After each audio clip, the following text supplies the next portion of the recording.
नमस्कार, मैं जितेंद्र कुमार चंचल।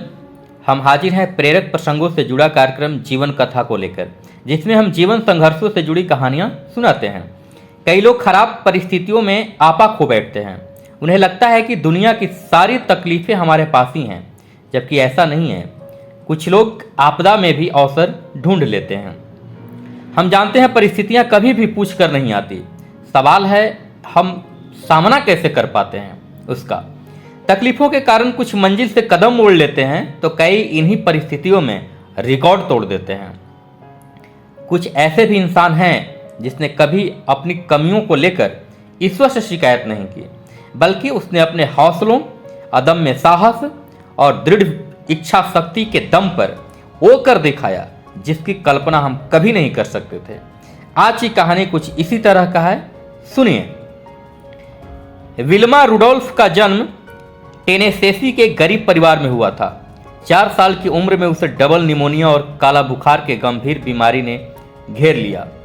इसकी वजह से उसे पोलियो हो गया। वह पैरों को सहारा देने के लिए बैरस पहना करती थी। डॉक्टरों ने तो यहाँ तक कह डाला था कि वह जिंदगी भर चल फिर नहीं सकेगी। लेकिन विल्मा की मां ने उसकी हिम्मत बढ़ाई और कहा कि ईश्वर की दी हुई क्षमता, मेहनत और लगन से वह जो चाहे कर सकती है।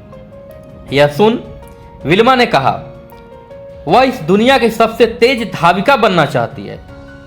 9 साल की उम्र में डॉक्टरों ने मना करने के बावजूद विल्मा ने ब्रेस को उतार कर पहला कदम उठाया, जबकि डॉक्टरों ने कहा था कि वह कभी चल नहीं पाएगी। 13 साल की होने पर उसने अपनी पहली दौड़ प्रतियोगिता में हिस्सा लिया और सबसे पीछे रही।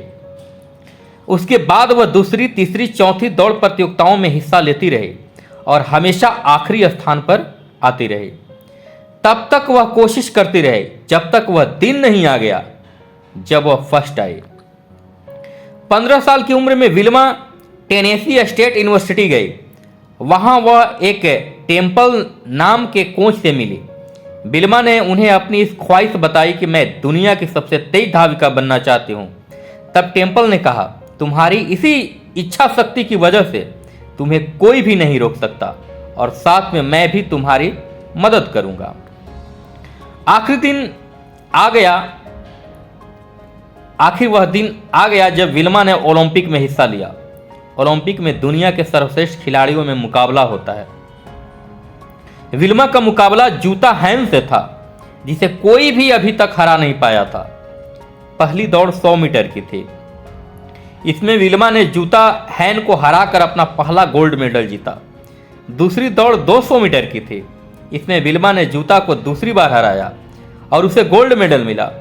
तीसरी दौड़ 400 मीटर की रिले रेस थी और विल्मा का मुकाबला एक बार फिर जूता हैन से ही था।